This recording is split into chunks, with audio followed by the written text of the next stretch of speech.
কোনো মেয়ে যদি মাথার চুল কিংবা কান ঘাড় গলা এগুলো যদি খুলে এগুলো যদি বের করে বাসার বাইরে বের হয় কিংবা কোনো দূর রকমের আত্মীয় স্বজনের কাছে যায়, তাদের সামনে যায়, তো আল্লাহ পাক রব্বুল আলামিন তা আমল নামায় প্রতি সেকেন্ডের বিনিময়ে একটা একটা করে জিনার গুনাহ লিখবেন।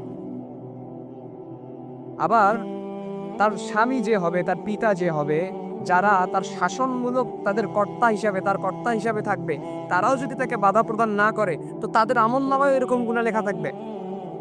পক্ষান্তরে আপনি যদি দেখেন কোনো মেয়ে যদি কিংবা কোনো নারী যদি, মানুষ আসছে আপনার বাসায়, আত্মীয় স্বজনরা আসছে, কিন্তু আপনার স্ত্রী কিংবা আপনার মেয়ে খুব সুন্দর করে, আপনার মা খুব সুন্দর করে বোরকা পরে তড়িৎ গতিতে কাজগুলো সেরে নিচ্ছে, কাউকে দেখতে দিচ্ছে না, তো আল্লাহ পাক রব্বুল আলামিন আপনার ওই নারীর আমল নামায় কিংবা ওই মেয়ের আমল নামায়, ওই মায়ের আমল নামায় আল্লাহ পাক প্রতি সেকেন্ডে ফরজ ইবাদতের সব আল্লাহ পাক লিখবেন।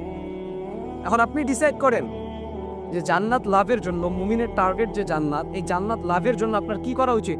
আপনি কি পর্দা করবেন না পরপুরুষের মনোরঞ্জন করবেন?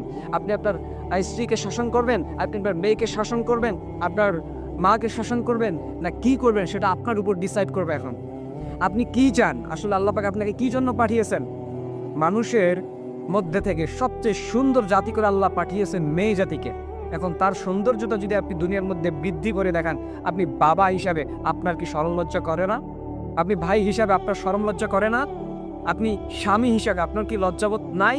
আপনার কি লজ্জা করে না যে আপনার স্ত্রী বেপর্দাভাবে, আপনার স্ত্রী এই খোলা চুলে, আপনার স্ত্রী সুন্দর করে সেজে গুজে মার্কেটে যাচ্ছে, শপিং মলে যাচ্ছে, এরপরে বাসার বাইরে ঘুরতেছে, ভালো ভালো দূর সম্পর্কের আত্মীয় স্বজনদের সামনে যাচ্ছে? আপনার কি লজ্জাবোধ নাই ভাই? আল্লাহ পাক কি আপনাকে লজ্জাশীলতা দেন নাই? তো জন্য মুমিনদের টার্গেট হচ্ছে জান্নাত। নারীরা তোমরা যখন দ্বীনের পথে থাকবা, ইসলামের পথে থাকবা, তো আল্লাহ পাক বলছেন ফরজ ইবাদতের সব তোমার আমল নামায় লেখা হবে।